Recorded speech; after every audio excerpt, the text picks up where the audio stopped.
The old saying that "speed kills" is alive and well in today's NFL.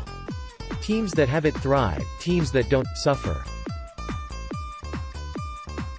The Washington Redskins are a team that lacks speed, both offensively and defensively, and their brand of football suffers because of this. The goal heading into the 2018 offseason on offense was to get a deep weapon for new quarterback Alex Smith. The Redskins went to the free agent market and signed Seahawks speed wide receiver Paul Richardson. The former Colorado Buffalo is a legit 4.40 guy, who also possesses quick twitch ability, and short area burst. Problem is, Richardson can't seem to stay healthy.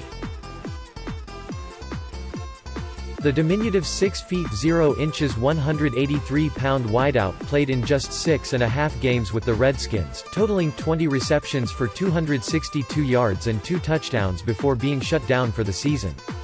Chris Thompson is another Redskins who has cat-like quickness and good long speed, but his inability to stay healthy takes yet another weapon off the field for the Skins. Thompson played in parts of just 10 games in 2018, and his presence in many of them was non-existent. Battling a rib injury, among others, throughout the year, he had just 43 carries for 178 yards and caught 41 passes for 268 yards with 1 touchdown. In comparison, during the 2017 season in the same amount of games played, Thompson had 804 yards of total offense and 6 touchdowns before going on IR. Richardson's and Thompson's departure from the lineup left the Redskins with the least explosive offensive skill positions in the entire league, and it showed, as the offense averaged just 299.7 yards per game, 28th, and 17.6 points per contest, 29th. The best offensive skill positions for most of the 2018 season, a 33-year-old Adrian Peterson, who was a pleasant surprise, a pedestrian Josh Doctson, a diminutive Jamison Crowder, a slower-than-molasses Maurice Harris, a tentative Jordan Reed, a 34-year-old Vernon Davis. The Redskins' defense was not much better. Manuski's unit started the season off well, but then got exploited by high-power offenses before their ultimate collapse over the team's final 6 games. The reason? Pedestrian athletes at key positions throughout the lineup. Ryan Kerrigan, for as great as he's been in a Redskins uniform, is not, by any stretch of the imagination, an athletic 3-4 outside linebacker. He wins with exceptional effort, hustle and good technique, but no one is mistaking him for Von Miller or Khalil Mack when it comes to speed and athleticism. His teammate on the opposite side is even worse.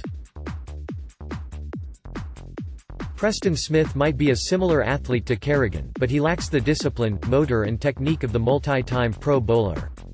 He has exceptional length, but that's about it. He's about as worse a 3-4 LOLB as you'll find in this league.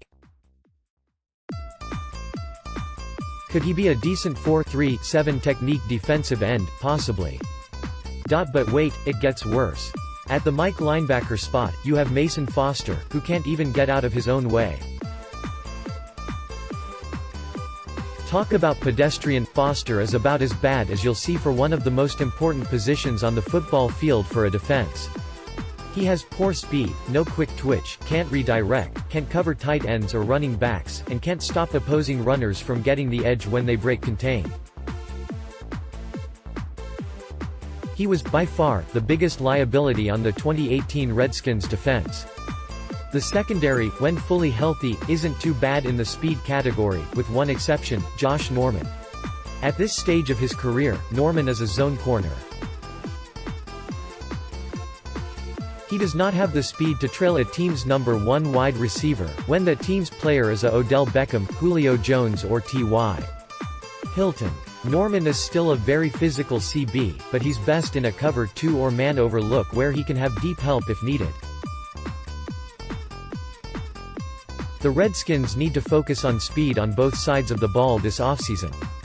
Getting a speed wide receiver who can beat man coverage is a must. A mismatched tight end with top-level speed would be nice as well, considering the team can't count on Jordan Reed to stay healthy, and will likely move on from Vernon Davis due to age and a significant decline in his play. Getting Darius Geis back at running back will definitely help with offensive team speed, as will a healthy Chris Thompson. Although Adrian Peterson doesn't have the same speed he once had, he's still fast enough to break off long runs. The Redskins would be wise to re-sign him for another season as a mentor and insurance for Juice. Defensively, the team needs a quality young speed edge rusher to play opposite Ryan Kerrigan. The draft is very deep at the position, and it would be wise for the team to take advantage of that somewhere in the first 2 rounds. Linebacker is a huge area of need and speed, but help may be on the way in the form of former 49ers first-round linebacker Reuben Foster. Foster has the speed and tenacity to drastically change this defense. There may be a suspension coming his way after the NFL finishes its investigation for off-field actions this past fall, but I think 6 games will be the absolute max, if he gets anything at all. In the secondary, an eventual replacement for Norman at cornerback will need to come sooner rather than later. If the right player is available in free agency or falls into their laps in the draft, the Redskins may be wise to pounce. 2019 offseason all-speed team, 2019 free agent acquisitions: Tyrell Williams, 4.42; W.R. Quan Alexander, 4.55; L.B. Tyrann Mathieu, 4.50; F.S. Roger Saffold. G. 2019 NFL Draft, first 3 rounds, Road 1, Brian Burns Edge Florida Street. Road 2, Paris Campbell W.R. Ohio Street. Road 3, Iman Marshall CBUSC. Road 3, Jared Pinkney. Tay Vandy. Is speed important for the 2019 Redskins? What would you suggest the team do to improve on our overall team speed? 86%, 71 votes, 13%, 11 votes, 82 votes total. Vote now.